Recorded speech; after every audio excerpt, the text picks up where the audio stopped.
আমি মোহাম্মদ জালাল আহমেদ মজুমদার, রাজধানী কাউরান বাজারে একজন সাধারণ ব্যবসায়ী। গত 10 সেপ্টেম্বর 2024 দিবাগত রাত আনুমানিক 2 ঘটিকার সময় কাউরান বাজার এলাকায় আমার ব্যবসা প্রতিষ্ঠান বসে আমার ব্যবসা পরিচালনা করেছিলাম। এমতো অবস্থায় আমার দোকান থেকে একটু দূরে কিছু লোকজনের ঝগড়া এবং মারামারি শব্দ পাই। আমি কোনো কিছু না বুঝে ঝগড়ার থামানোর জন্য সেখানে ছুটে যাই। গিয়ে দেখি আওয়ামী লীগের 2 গ্রুপ দোকানঘর ভাগাভাগি নিয়ে এবং চাঁদা আদায় নিয়ে মারামারি করছে। আমি তাদেরকে শান্ত করার চেষ্টা করি যাতে বিষয়টি আরো বেশি না বাড়ে। বিদ্যমান দুটি পক্ষই অনর অবস্থান নেয়। তারা একে অপরের উপর পেশিশক্তি প্রয়োগের চেষ্টা চালায়।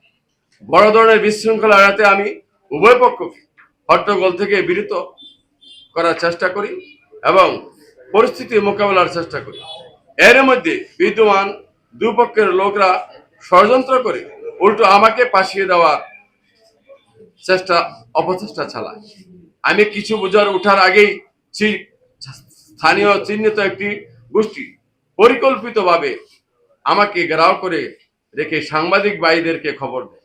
তারা এক পক্ষের দেওয়া তথ্যের যাচাই বাছাই না করে আমাকে চাঁদা আদায়কারী বলে ভুল সংবাদ প্রচার করে। আমি সাংবাদিক ভাইদের বারবার বোঝাতে চেষ্টা করেছি যে আমি সরকারি নিয়ম মোতাবেক সব ধরনের বৈধতা নিয়ে কাউরান বাজারে দীর্ঘদিন ধরে ব্যবসা করে আসছি। আমি কোনো চাঁদাবাজ নই এবং আমার দুটি দোকানের ব্যবসায়ী কাগজপত্র ভিজিটিং কার্ড দেখায়, কিন্তু তারা আমার কথায় কোনো কর্ণপাত করে।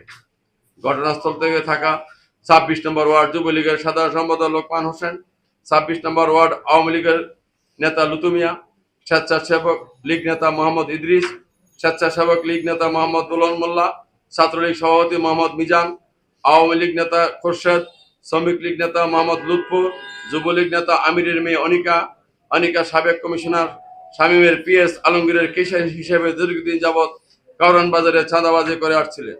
পরিকল্পিতভাবে আমাকে চাঁদাবাজ হিসাবে চিত্রায়িত করতে উঠে পড়ে লেগে যান। এরা একজোট হয়ে ঘটনার সময় আমার বিরুদ্ধে মিথ্যা তথ্য তুলে ধরে এসব মিথ্যা তথ্যের প্রেক্ষিতে সাংবাদিকদের ভুল তথ্য তুলে ধরেন, যাতে আমি সামাজিক ও পারিবারিকভাবে প্রতিপন্ন হই। আমি একজন অতি সাধারণ ব্যবসায়ী। দীর্ঘদিন কাউরান বাজারে ব্যবসা প্রতিষ্ঠান পরিচালনা করার কারণে স্থানীয় অন্যান্য ব্যবসায়ীদের সঙ্গে আমার সুসম্পর্ক রয়েছে। গত 5 আগস্ট শেখ হাসিনা সরকার পতনের পর আমার কাউরান বাজারের ব্যবসায়ীরা স্বস্তির নিঃশ্বাস ফেলেছে। দীর্ঘদিন একটি সরকার দেশ পরিচালনা করার কারণে সর্বত্র একটি দলের আধিপত্য প্রতিষ্ঠা হয়। কাউরান বাজারের অবস্থা একই ছিল। আমরা ব্যবসায়ীরা নিজেও বসে সিদ্ধান্ত নিয়েছি যাতে এখানে কোনো অনিয়ম চাঁদাবাজি না হয়, কিন্তু এখন আমার বিরুদ্ধে চাঁদাবাজির অভিযোগ তোলা হয়, যাতে ব্যক্তিগত আমি খুবই আহত হয়েছি। প্রিয় সাংবাদিকবৃন্দ, আমি আপনাদের আহ্বান জানাচ্ছি, আপনারা কাউরান বাজারে আসুন, সরেজমিনে গিয়ে ঘুরে দেখুন, সাধারণ ব্যবসায়ীদের সঙ্গে কথা বলে যাচাই করুন আমি কেমন মানুষ। যাচাই বাছাই করে প্রকৃত সত্য তথ্য নিয়ে সংবাদ পরিবেশন অনুরোধ জানাচ্ছি।